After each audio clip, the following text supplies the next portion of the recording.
Apakah instrumen perancangan dan pembahagian harta orang Islam? Ramai di kalangan kita yang tidak mengetahui instrumen-instrumen tersebut. Yang pertama, kita boleh menyediakan hibah ataupun kita boleh membahagikan harta kepada seseorang semasa kita hidup. Sama ada secara hibah mutlak, secara hibah amanah ataupun secara hibah bersyarat. Dan ini dibenarkan oleh Islam yang mana kita boleh memberikan sebahagian daripada harta kita kepada orang yang kita sayang semasa hidup. Dan dengan hibah, ia tidak akan menjadi harta pusaka sekiranya kita meninggal dunia nanti. Yang kedua, kita boleh menyediakan ataupun kita boleh melaksanakan sedekah. Yang mana sedekah ini merupakan satu perkara yang sangat digalakkan kepada Islam. Kita mempunyai banyak harta yang mungkin kita telah usahakan selama ini.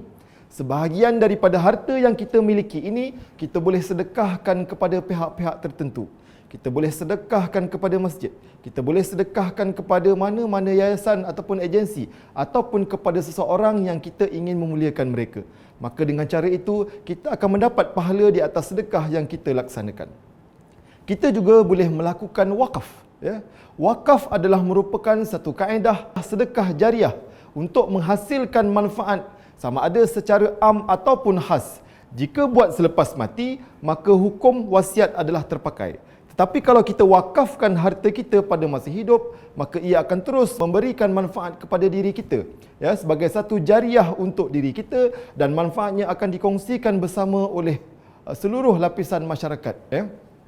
Seterusnya, kita juga boleh melaksanakan harta sepencarian.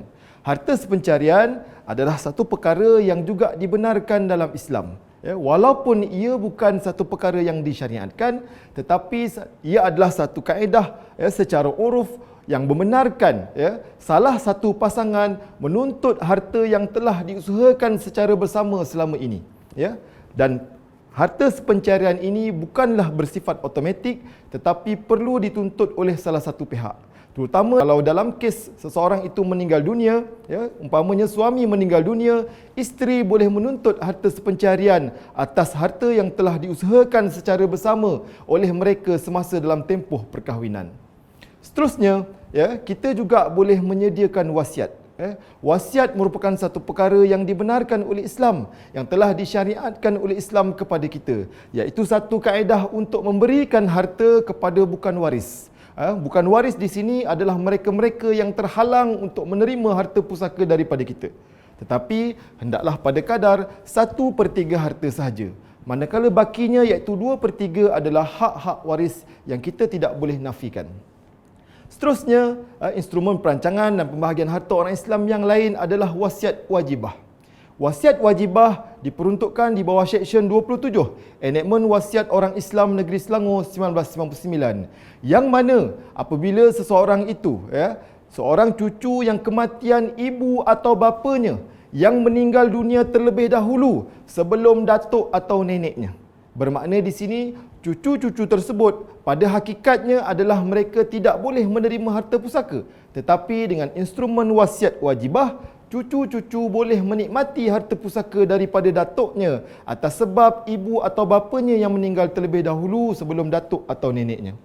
Seterusnya yang akhir sekali adalah harta pusaka, yang mana harta pusaka merupakan pembahagian harta kepada waris-waris yang berhak.